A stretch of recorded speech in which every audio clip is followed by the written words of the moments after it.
undefeated British light heavyweight contender Anthony Yarde is scheduled to fight on the Billy Joe Saunders Willie Monroe Jr. undercard on September 16th. So that's not this weekend, it's the weekend after. His opponent, however, has pulled out. The guy he was supposed to be facing was called Richard Ford. I believe the guy was from Canada, a former MMA fighter. Not many people have seen Richard Ford or care about him or, really think much of him. So him pulling out is going to get little more than a shrug of the shoulders from most boxing fans, because most people wanted to see Anthony Yarde face Jose Burton. Anthony Yarde and his people wanted to fight Frank Buglioni, but let's not go there. We've talked about that enough. Pullouts happen, for whatever reason, more frequently on Frank Warren shows than they do on Eddie Hearn shows. I don't know why this is. I don't know what's going on. If there's skullduggery behind the scenes, if other promoters are poaching opponents from certain fighters, I don't know what's going on. Maybe it's a situation where these fighters want guaranteed money, and the promoter, in this case Frank Warren, can't guarantee them the money or can't pay them the money in a satisfactory way, or I don't know. I'm just purely speculating here as to why there are so many pullouts on Frank Warren shows compared to the shows of other promoters like Eddie Hearn. A lot of young fighters like Anthony Yarde, Daniel Dubois, so on and so forth,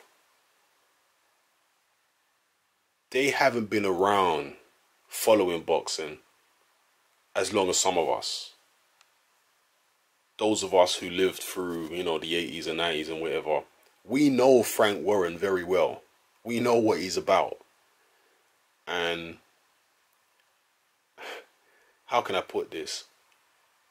I don't think it's the best choice. And look, I'm not a boxing insider like that. I'm not in there in Frank Warren's office doing deals with him, doing deals with Eddie Hearn. I'm just an outsider looking in. But I am somebody who's been around long enough to notice patterns in the behavior of certain boxing promoters over the years, over the decades, to see how they deal with fighters and to see how their shows go. And there seems to be a lot less stability with Frank Warren shows in general, which is why I would advise any young fighter, if you can, sign with Eddie Hearn. Even if he don't offer you as much money up front as Frank Warren might offer you, I think that's where you'd be wise to go, to Eddie Hearn.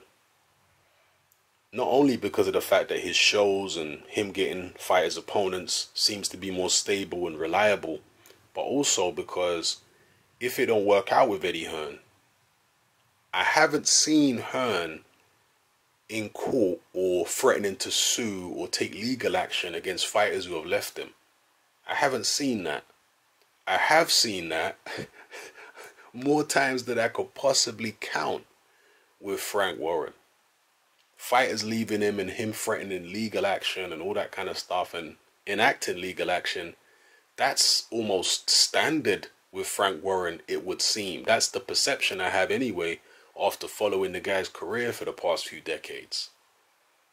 Frank Warren is not a guy who you want to get on the wrong side of legally. He's not the kind of guy who seems to want to let bygones be bygones.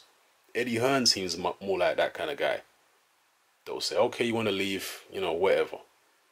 Frank Warren, he's a bit more difficult, it seems. So Anthony Yarde might at some point realize this. Daniel Dubois, all these other guys, possibly. I think it depends on the success or lack thereof of this Box Nation BT Sport partnership. It's very early days in terms of that partnership, but it hasn't exactly been an overnight success. I think we can all agree on that. So how successful that partnership is will determine how long, or well, yeah, how long guys like Anthony Yarde will stay with Frank Warren. You know, Frank Warren is good at managing fighters. I will say that in terms of picking the right opponents at the right time and bringing them on correctly. He's always been good at that. But his infrastructure these days is not what it used to be. You know, the Box Nation situation is inferior in my view to the Sky platform. Anyway, apart from all that, which I've just discussed, people are going to be wondering who Anthony Yarde is going to fight, who they're going to replace Ryan Ford with. Well, I don't know. I just hope it's somebody who's durable. It's not going to be anybody decent at this short notice. I just hope it's somebody durable. If they can find a journeyman from somewhere or a fringe contender from somewhere who's never been stopped, who's fought at a decent level, that's who I would like it to be. I want Anthony Yarde to at least go a few rounds, you know. And yeah, just in closing, going back to the stuff I was talking about earlier, the kind of money that Anthony Yarde is earning. I know he's got sponsorship deals and all that kind of business, but in terms of his actual fight purses, he must know that the fight purses he's on are not as good as the fight purses he could be on if he was with Eddie Hearn. He must know this. If he doesn't know this, he needs to do his research. Like the fact that Eddie Hearn offered him, what was it, 100 grand to fight Jose Burton? Is Frank Warren offering him 100 grand for any fight? I mean, I don't know.